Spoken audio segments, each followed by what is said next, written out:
नमस्ते NN TV के दर्शकों, आपके पास मैं इंसाफ मांगने आई हूँ। आप मुझसे इंसाफ दोगे? स्वाति जी, सबसे बेसिक सवाल, आपने जो एलिगेशन लगाए हैं, जो कार्रवाई चल रही है, लेकिन अभी आपका मेंटेनेंस कैसा चल रहा है? आपके पीछे अभी क्या परेशानियां लगी? बहुत परेशानी है। मेरी बेटी की स्कूल चालू हो गया और मेरे पास एक पैसा नहीं है। जो लॉकर में पैसे थे वो भी वो लेके चले गया। मैं क्या करूं? मेरे को बहुत सवाल आ गए। मैं इतनी गहराई में चले गई हूँ कि मैं बता नहीं सकती किसी को मेरी परेशानी। मेरे घर को कोई कमाने वाला नहीं है, बूढ़े माँ बाप है, भाई है एक। अब यहाँ से मेरी ज़िंदगी तो बहुत डिस्टर्ब हो चुकी है और बहुत लाइफ में प्रॉब्लम्स आने वाली है। 6 लाख रुपए उन्होंने तो मेरे नानी के लेके गए हैं। ये बोल के लिया ये 6 लाख? अशोक बाबाजी यादव ने, ये बोल के कि मैं वापस कर दूंगा। बार बार वो ऐसी चीज़ें बोलता था। कुछ टाइम मेरे गहने लेके गया कि अब ला दूंगा, जब ला दूंगा, पर अभी तक नहीं लाया। और अभी मेरे बेटे के एडमिशन के पैसे थे, वो तक उसने लेके चले गया। अब मैं क्या करूं बताओ? ये कोई झूठे आरोप नहीं है। 6 लाख का लगा रही हूँ, 40,000 का लगा रही हूँ। उसके जो जब से धंधे बंद हुए हैं उसने सारी चीज़ें ऐसे ही कर करके की हैं मेरे साथ। मुझे इतना डिस्टर्ब किया है लाइफ में कि मेरे पास कुछ नहीं है, तेको ये करना पड़ेगा, तेको मेरे लिए धंधा करना पड़ेगा, तेको शेख के पास भेज दूंगा। आज तक मैंने यूज़ किया, अब लोगों को यूज़ कराऊंगा। तो उन्होंने बोला ना कि तू मेरी रखेल है, तू मेरे लिए कुछ भी करेंगे। मैंने कोई औरत नहीं बनाया तेको, मैंने आज तक तेको यूज़ किया है, इसके बाद लोगों को यूज़ कराऊंगा। इतनी बड़ी बात उन्होंने कही आपसे? ये कई लोगों को सच्चाई पता है कि वो मेरा इतने सालों से शोषण करा और कई बार मैंने रिपोर्ट देने की कोशिश भी की। उसके वाइफ को भी बताया कि मेरा साथ दो, तो उसने मुझे ब्लैकमेल करने की धमकी दी कि मैं तेरे पे ब्लैकमेल का केस डाल दूंगी, तू मेरे हस्बैंड को ब्लैकमेल करती है। कहीं पे भी किसी ने मेरा साथ नहीं दिया। मैं इतने डिप्रेशन की ज़िंदगी 18 साल से जी हूँ। मेरे फिजिकली मेंटली मैं बहुत डिस्टर्ब हूँ। लेकिन आखिरी टाइम जब इन लोगों ने मुझे बहुत छेड़ दिया कि मेरे घर को धमकी देना, फ़ोन पे धमकी देना, घर पे गुंडों के साथ आना, मेरे से मारा पीट करना, ये करना वो, मैंने अब तो मर ही जाना अच्छा है। इन सब लाइफ ये ऐसी जीने से अच्छा है मर जाना, पर मैं मर नहीं सकती क्योंकि मेरे को मेरी बेटी के लिए जीना है। इसलिए मैंने सर के पास गई और मैंने मेरी परेशानियां बताई। अब जो होगा वो देखा जाएगा। सबको उसकी हिस्ट्री पता है कि वो क्या है और मेरे साथ क्या कर सकता है।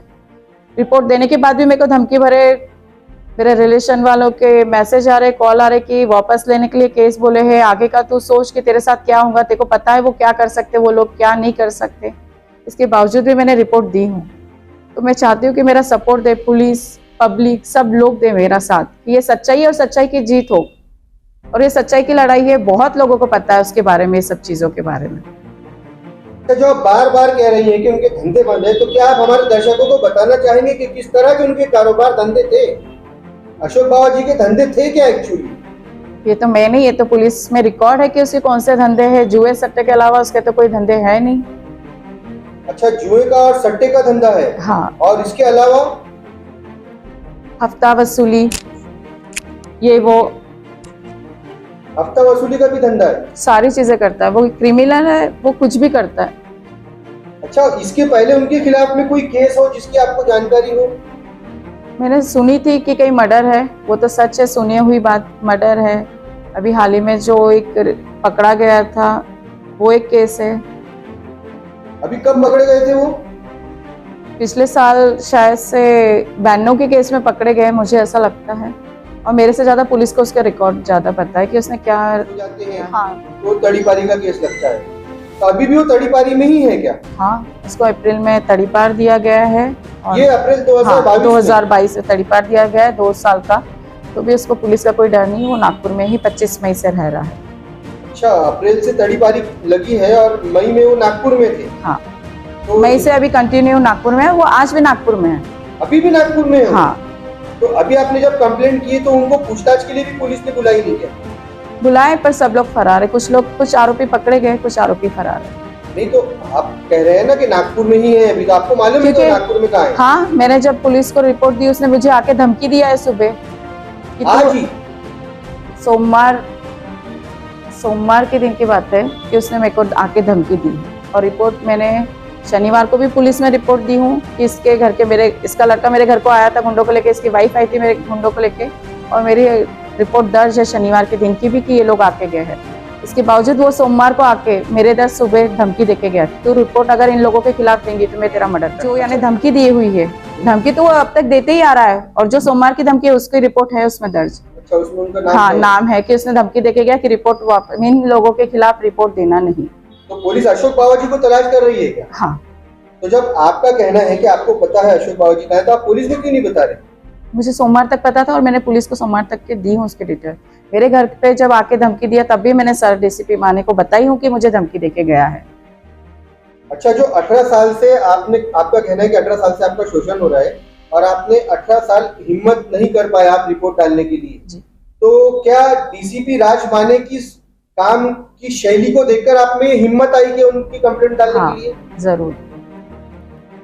तो डीसीपी राज माने के बारे में कुछ बताइए इस केस से रिलेटेड।